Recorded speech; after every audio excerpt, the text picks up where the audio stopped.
Olá, tudo bem? Boa noite.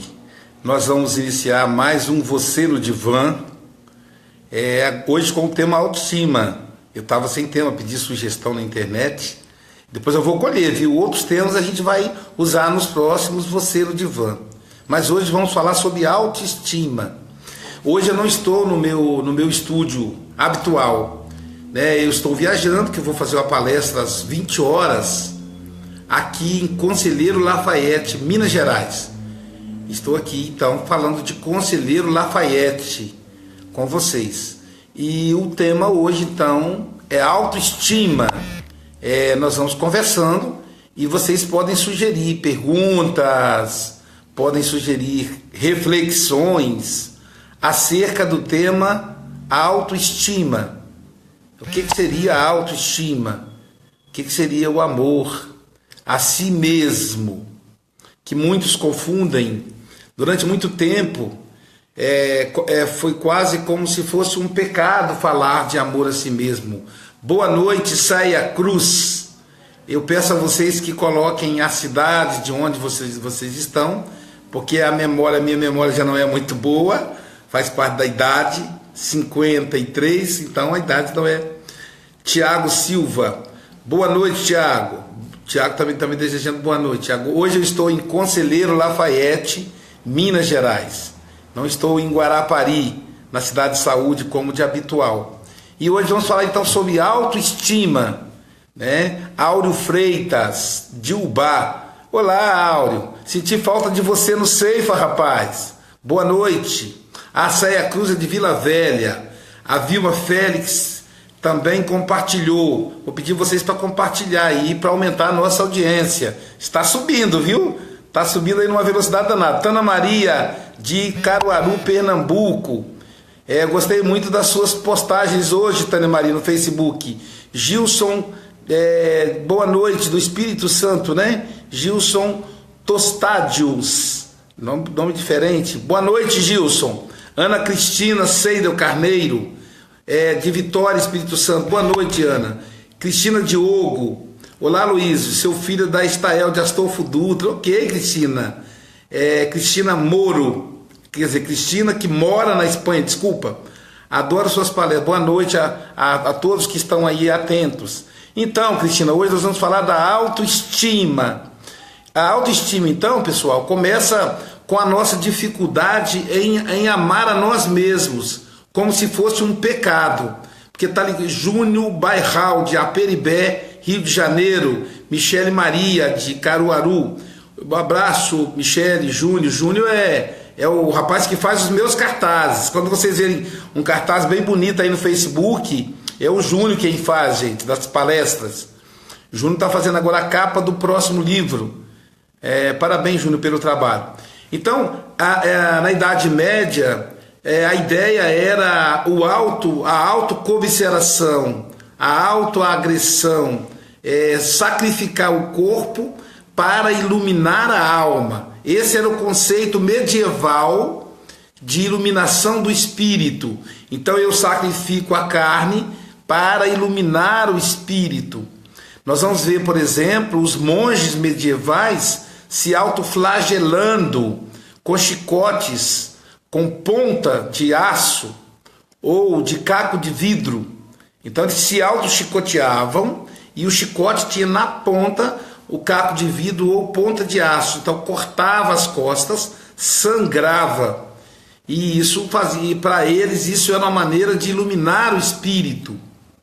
Essa ideia de auto-sacrifício, de autocomisseração, de automutilação, é uma ideia que terminou com a Idade Média, do ponto de vista físico, mas isso se manteve do ponto de vista psicológico. Do ponto de vista psíquico, a ideia que a gente tem de iluminação espiritual, de maturidade psicológica, ainda está ligado a essa ideia de autossacrifício. A ideia do jejum, você ficar vários dias sem comer, e outras maneiras de demonstrar uma baixa autoestima, um baixo autoamor. nos Estados Unidos, eles chamam de baixa selfie, que eu acho muito interessante, porque baixa selfie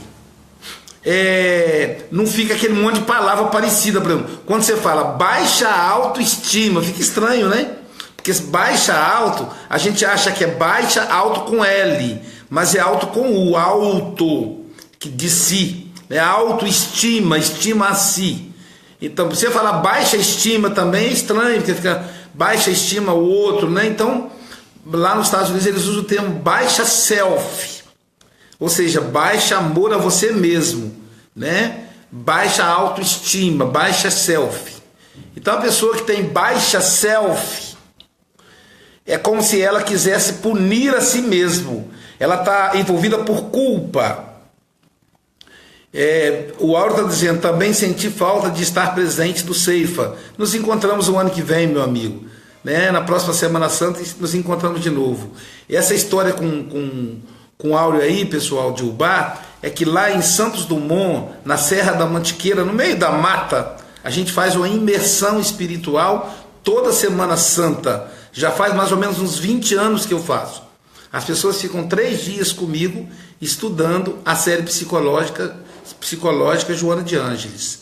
Ana Cristina Carneiro Seidel, né? Sou da comunidade Espírito Esperança, aguardo sua presença lá. Também temos estudado Joana. Então, Ana Cristina, é aquela história, eu sempre digo o seguinte, a gente que é expositor depende do convite. Eu conheço o pessoal da Esperança, gosto muito deles. Um tempo atrás alguém até andou conversando comigo, mas a coisa não avançou. Enfim, a minha agenda está sempre aberta a quem convidar primeiro. Às vezes a pessoa fica aborrecida porque não consegue uma data próxima, mas tem que ter paciência. Eu atendo a todos os convites. Quando ligam para minha esposa para agendar, ela não escolhe o tamanho da casa espírita, nem o público, se é rico, se é pobre, que lugar que é. Né? A única coisa que acontece, quando é longe, a pessoa tem que custear as despesas. Mas a comunidade Esperança é em Vitória, pertinho aí de Guarapari. Então, a autoestima, gente, ela nasce exatamente desse auto-amor. Esse auto-amor que foi boicotado durante séculos pela humanidade. E mais, foi boicotado como se fosse uma virtude. Então era virtude, era virtuoso a pessoa que se mutilava, que se chicoteava, que se autopunia.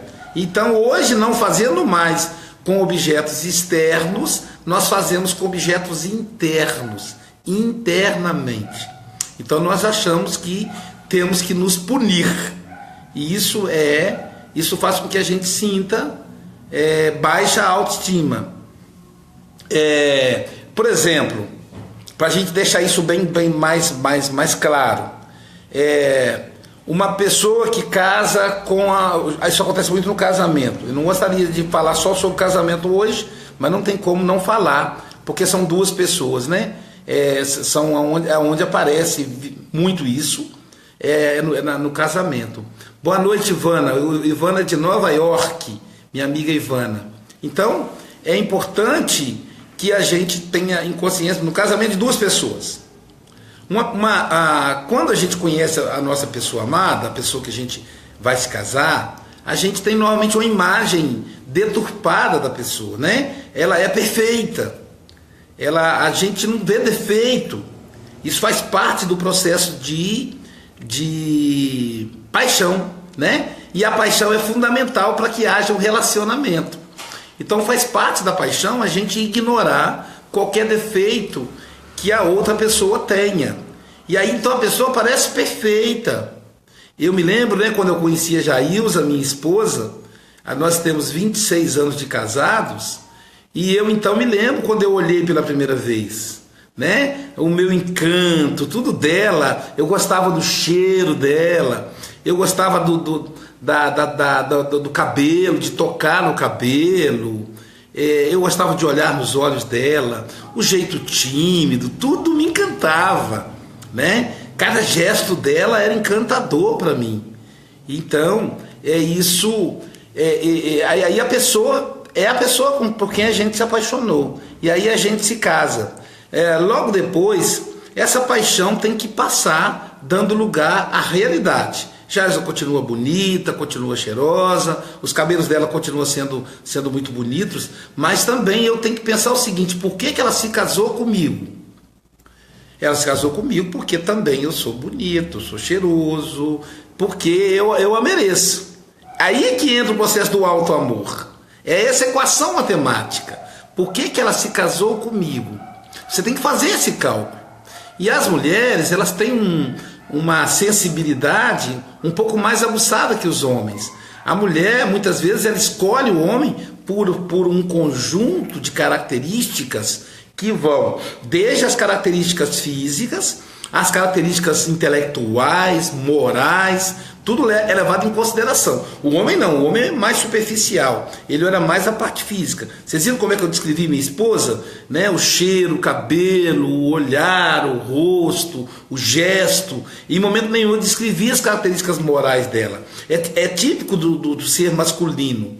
Mas a mulher não, ela olha o Edgar Garcia, lá de Caruaru, compartilhando aí. É isso aí, muito bem, vamos compartilhar para chegar a mais pessoas esse conteúdo. Então, o olhar da mulher é um pouco mais profundo do que o homem. E aí cada um deve fazer esse cálculo. Seja a esposa, seja o marido, deve se perguntar assim: por que ele se casou comigo? Por que ela se casou comigo? Né? Essa deve ser a pergunta. E aí, diante dessa pergunta, a resposta é: porque eu sou uma pessoa especial. Eu tenho características especiais. Eu sou bonito. Eu sou inteligente, no caso do homem, né? Que a mulher quer algo mais. Eu tenho uma condição moral boa ou não. Se ele não tem condição moral boa, se é uma pessoa com problemas morais, então ela casou com ele porque ele é muito bonito. Se ele não é bonito, casou com ele porque ele é muito inteligente. Então, qualquer que seja a qualidade, ele tem. Ele é alguém que está bem. E depois existem umas questões que a gente tem que se discutir também, pessoal. Por exemplo, o que é beleza? O que caracteriza a beleza? Né? A beleza é algo, na maioria das vezes, subjetivo. O que é belo para mim não é belo para o outro. A diversidade dos gostos. Vocês viram como é que é quando você entra numa grande loja? A diversidade de roupas, de calçados. Exatamente porque a pessoa é diversificada. Uma amiga fez uma pesquisa num restaurante self-service. Ela acompanhou durante o almoço. Ela foi fotografando e pediu autorização, obviamente, a cada um. Foi fotografando o prato de cada pessoa que entrava nesse self-service. Olha, eu estou fazendo uma pesquisa na área da psicologia e eu preciso tirar fotos. Você permite que eu fotografe o seu prato? Você não vai aparecer, é só o seu prato. E aí aquela pessoa queria aparecer, ela tirava com a pessoa, foi tirando as fotos. Ela registrou mais de 4.000 fotos. Depois ela colocou essas fotos no computador, em um programa específico. Gente, nenhuma foto se pareceu com a outra. Cada um arrumava o prato de um jeito. Cada um colocava ingrediente de um jeito. Isso é o quê? Isso é subjetividade. Isso é a característica da individualidade de cada um. Então, se nós somos indivíduos, não pode existir um padrão de beleza geral. A beleza, ela é algo que está dentro da nossa subjetividade. Eu vou na loja, vou comprar a roupa que está de acordo com a minha subjetividade. Eu vi alguém com aquela roupa lembra a minha mãe, lembra a minha infância, lembra o meu pai. Então é muito subjetivo o processo de beleza, o processo de escolha. Logo, todos somos belos. Até mesmo o Corcunda de Notre Dame é belo. No filme A Bela e a Fera, até mesmo a fera é bela. Então todos somos belos. Então não justifica a gente achar que é menor do que o outro. É muito comum as pessoas dizerem para mim: a sua esposa é muito bonita. Eu me sinto lisonjeado quando a pessoa diz isso. Eu penso, se ela é muito bonita, quer dizer que eu também sou. Quer dizer que eu mereci ter uma esposa bonita. Então eu elogio para minha mulher, representa para mim um elogio. Eu me felicito com a beleza dela quando outras pessoas visualizam.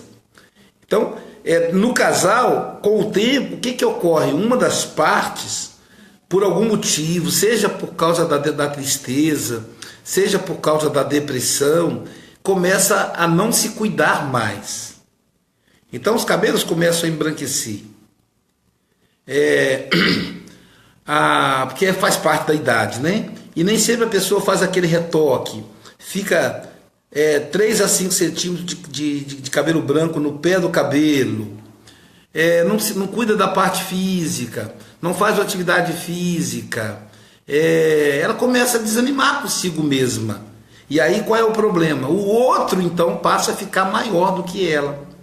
Então ela começa a olhar para o outro, para o companheiro, para a companheira, como se essa pessoa não merecesse estar como se ela não merecesse estar com o parceiro, com a parceira, com o companheiro, com a companheira, né? Porque ela é tão feia e ele tão bonito, né? Ele tão feio e ela tão bonita, ele tão feio e ele tão bonito, que também tem as relações homoafetivas, que eu gosto sempre de lembrar.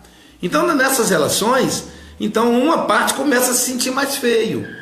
E aí é um problema sério, porque aí surgem os ciúmes, a insegurança. E aí, simplesmente elogiar o seu parceiro, o seu companheiro, sua companheira, passa a ser um problema, porque peraí, você está dizendo que ela é bonita, então quer dizer que outra pessoa pode chegar junto. E aí, se eu me sinto feio, eu estou dizendo assim, eu não sei por que a Jailza, minha esposa, está comigo. Logo, se ela achar alguém mais belo do que eu, e tem muito, que eu sou o mais feio do mundo, ela vai se envolver com essa pessoa. Então começamos a ter um problema nesse aspecto. Aí o ciúme vai ficando cada vez mais acirrado. E o interessante é a saída para isso. Como que as saídas que o adoecido com baixa self encontra. Por exemplo, ele começa a humilhar o outro. Porque como ele não consegue subir, para ele é impossível ele ficar tão bonito, tão elegante, tão inteligente, ou qualquer outra atribuição que ele dê ao outro, ele acha mais fácil puxar o outro para baixo. Ele entra na infeliz ideia de que, se ele convencer o outro de que o outro não o merece, assim o outro não ficará exposto às outras pessoas. E aí é o problema, porque aí cria um sofrimento entre os dois, ou entre as duas, entre o relacionamento. Cria um sofrimento, porque aí a própria pessoa com quem você está vivendo, a própria pessoa com quem você se casou, está torcendo pela sua desgraça.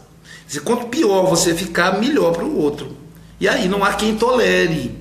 E aí é o problema. A pessoa vai tentando, vai esforçando, vai tentando com que o outro melhore, mas não melhora, e acaba deixando. E quando ele deixa, fica pior ainda. Porque quando ele ia deixar, ele está vendo, eu realmente não sou, eu realmente não mereço. Tanto que ela me deixou, tanto que ele me deixou.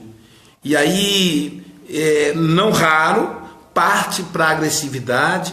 A pessoa passa a perseguir o outro com sensação de posse. Então, já que ela não ficou comigo, também ela não vai ficar com mais ninguém. Já que ele não ficou comigo, também não vai ficar com mais ninguém. Ficam aquelas ex chatas que vão atrás dos maridos para infernizar a vida deles, aonde estiverem, com quem estiverem. Tem o prazer de fazer isso, porque como ela não tem prazer consigo mesma, o prazer é infernizar a vida do ex-marido, da ex-esposa. E tem também aqueles ex-maridos violentos, que ameaçam, que andam com armas carregadas na cintura para matar o homem que se aproximar do seu companheiro, da sua companheira. E aí aquelas ideias infelizes, primeiro eu mato, depois eu me mato. Como eu não valho nada, eu não vou fazer diferença na terra. Primeiro eu mato a outra pessoa e depois eu me mato.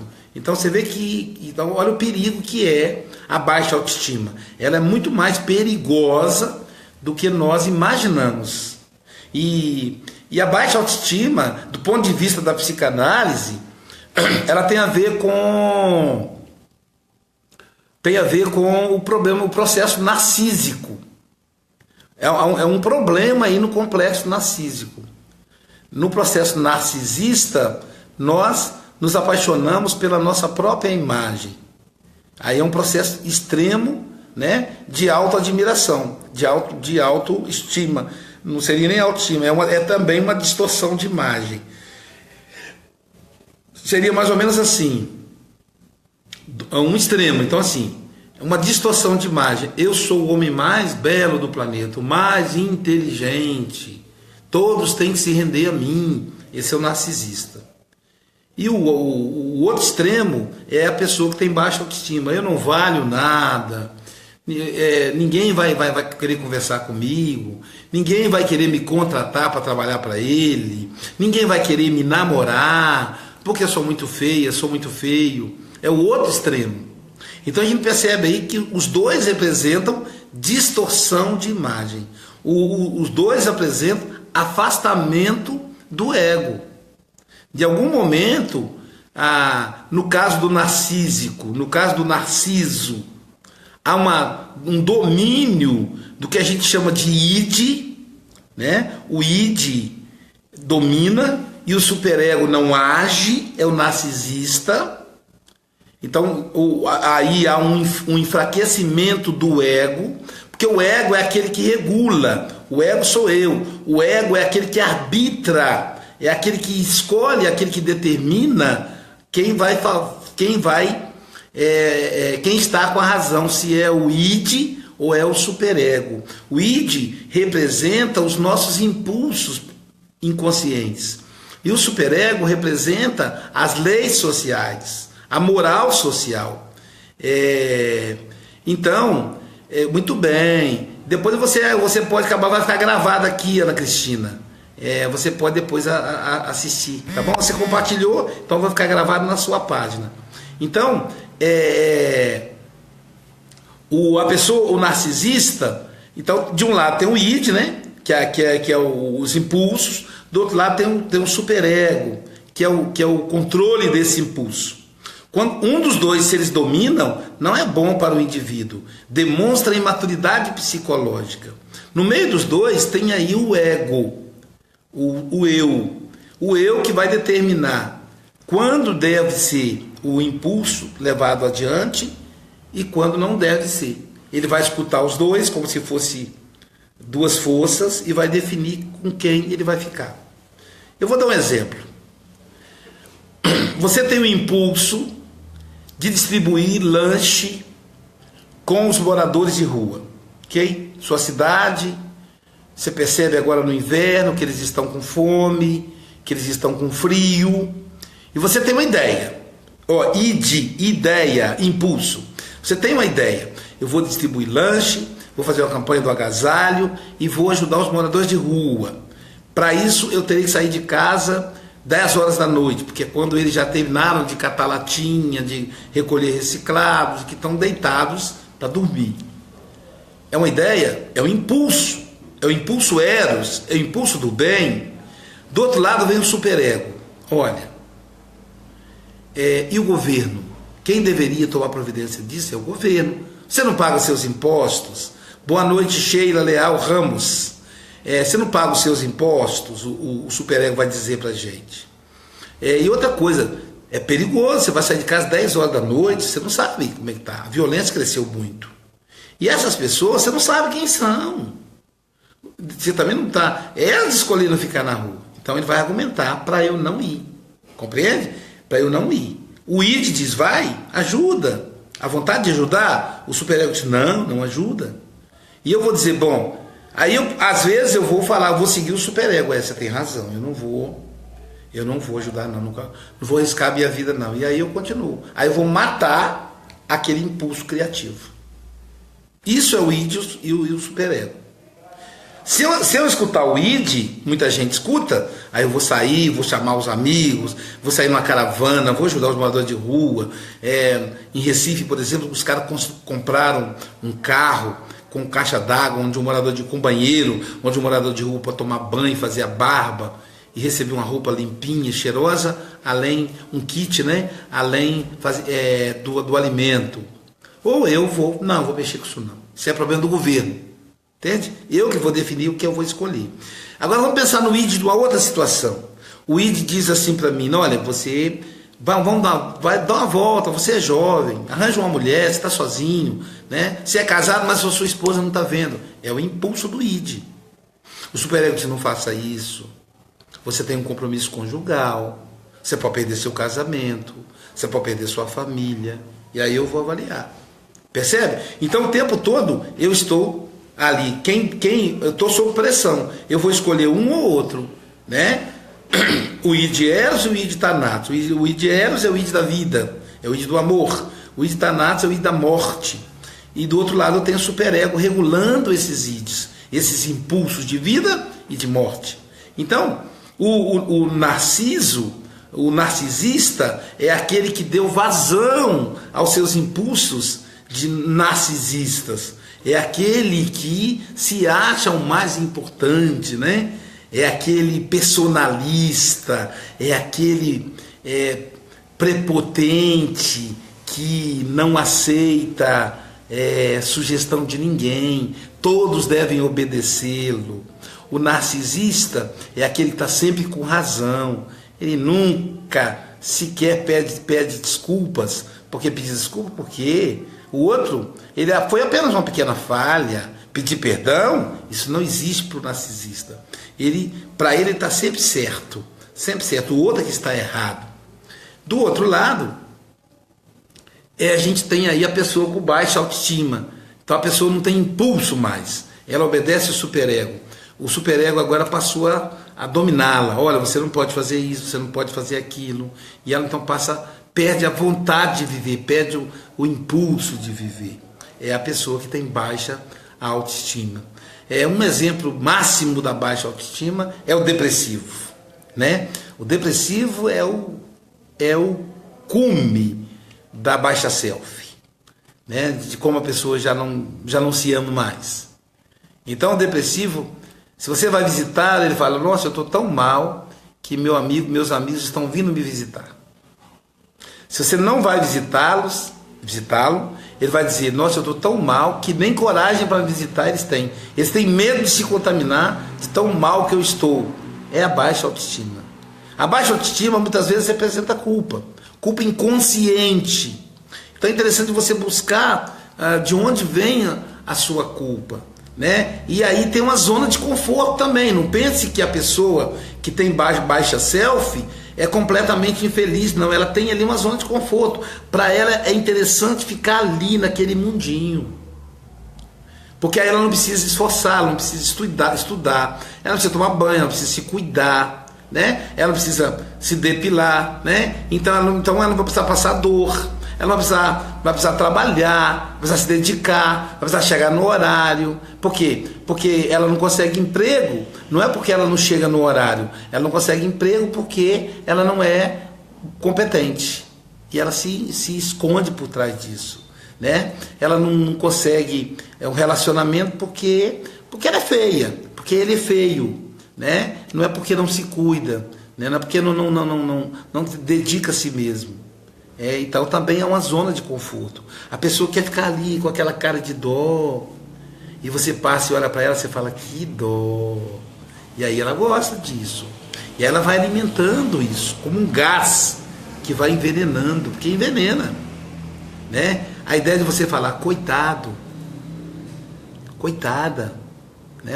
A pessoa que tem baixa autoestima, ela adora escutar isso. Ah, coitado de fulana. Ah, coitado de ciclano. Então é um processo de autoviolência, porque coitado é quem sofreu um coito. Coito quer dizer um estupro. Coitado é quem foi estuprado, estuprada. Olha só o significado da palavra, que é mais ou menos como a pessoa se sente. Então eu detestaria se alguém falasse assim, coitado do Aloísio. Eu detestaria, ficaria muito chateado com a pessoa, né? Porque é quem sofreu um coito, é quem sofreu um estupro.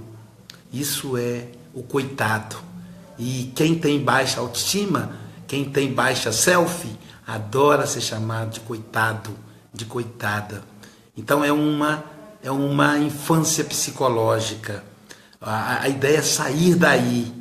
A minha tia Iraci, lá de Nova Venécia, Espírito Santo, está assistindo e pode compartilhar para nós, tia. Então você tem que sair de onde você está e caminhar.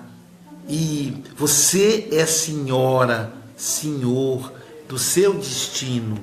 Você tem tudo aquilo que você quer, tudo aquilo que você deseja, tudo aquilo que você sonhou. A vida, diz um amigo, o terapeuta holístico Célio Faria, ele diz o seguinte, né, ele também é palestrante, ele diz assim: a vida é como se fosse um garçom. Ele diz. Aí a gente começa a imaginar assim o garçom. Você chega no restaurante, né? Vem o garçom. O que é que o garçom faz? Ele vai te dar, vamos com Deus, ele vai te dar o cardápio para você escolher. Aí a escolha é sua.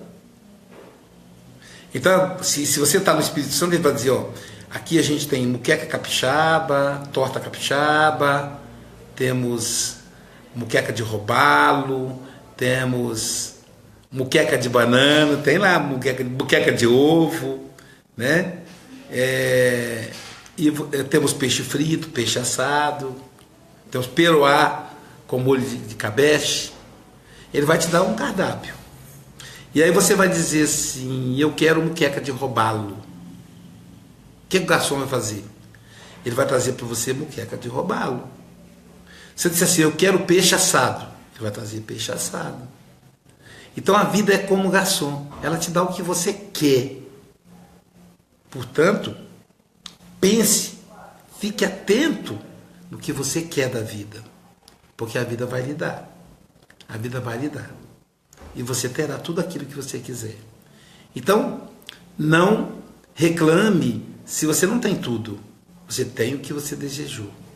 Sonhe mais. Deseja mais. Pense mais alto. Você é filho de Deus. Você é filha de Deus. Você é herdeira dele. Herdeira do dono disso tudo. Então, o que você quiser, você vai ter. Até a próxima quinta-feira. Vamos fazer um pequeno intervalinho de mais ou menos 3 a 5 minutos e aí retornamos com o estudo, com o curso psicológico gratuito da série Joana de Ângeles, das obras da Joana de Ângeles. Todos vocês estão convidados. Não é só no psicólogo, psicanalista, é um curso gratuito, é a democratização da psicologia. Tá bom? Então, daqui a alguns minutos retornamos. Um grande abraço, fiquem com Deus e compartilhem, gente. Compartilhem para que chegue a mais e mais pessoas. Fiquem com Deus, muita paz.